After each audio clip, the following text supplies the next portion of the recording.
नमस्कार। तो आइए सबसे पहले कल के 2 सवालों का जवाब जान लेते हैं। लंका के झंडे पर रावण के समय में कौन सा चिन्ह था? तो वो है, उसका उत्तर है वीणा, क्योंकि वो अच्छा वीणा वादक था, तो इसलिए वीणा का चिन्ह था। और शूर्पणखा का असली नाम था मीनाक्षी। तो शुरू करते हैं आज की जानकारी।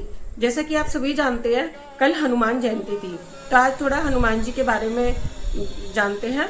हनुमान जी का जन्म चैत पूर्णिमा की मंगलवार के दिन हुआ था और अंजनेरी पर्वत, नासिक महाराष्ट्र, जो आज के समय में, वहां पर उनका जन्म हुआ था। उनके पिता का नाम वानरराज केसरी और माता का नाम अंजना था। वानरराज केसरी और अंजना को बहुत समय तक कोई संतान प्राप्ति नहीं हुई, तो उन्होंने भगवान शिव की घोर तपस्या की और भगवान शिव ने प्रसन्न होकर उन्हें अपने ही रुद्रावतार को संतान रूप में प्राप्त करने का वरदान दिया।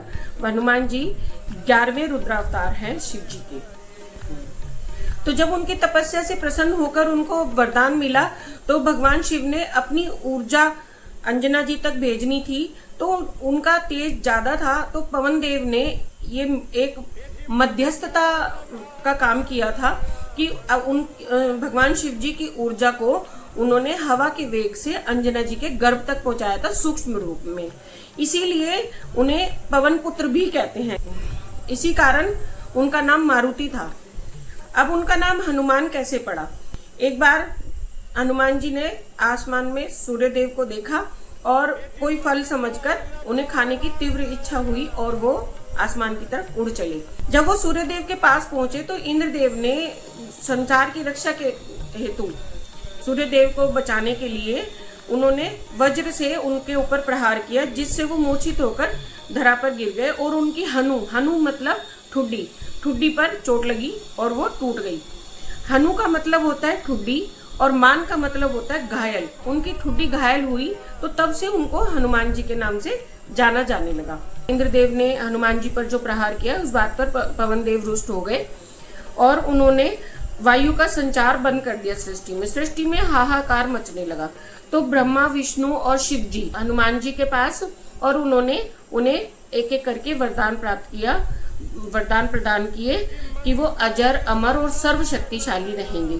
तो ऐसा आशीर्वाद पाने के बाद, अब क्योंकि हनुमान जी उस टाइम बाल्यावस्था में थे, तो शरारत करते थे, तो शरारतों में उन्होंने अपनी शक्तियों का थोड़ा बहुत ऋषियों को परेशान करने में उपयोग किया।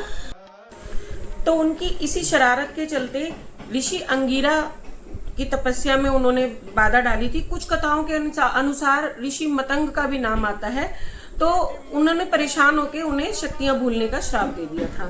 उसके बाद वो शक्तियां अपनी भूल गए थे, छोटी मोटी शरारतें करते थे। लेकिन जब माता सीता की खोज करने के लिए 100 योजन का समुद्र लांघना था, तो शक्तियां उन्हें अपनी याद नहीं थी। तो तब जामवंत हैं और उनके और भी साथी हैं, उन्होंने उनकी शक्तियां उन्हें याद दिलाई और उनको वो शक्तियां दोबारा याद आई और उन्होंने 100 योजन का समुद्र लांघ दिया और माता सीता का पता लगाया।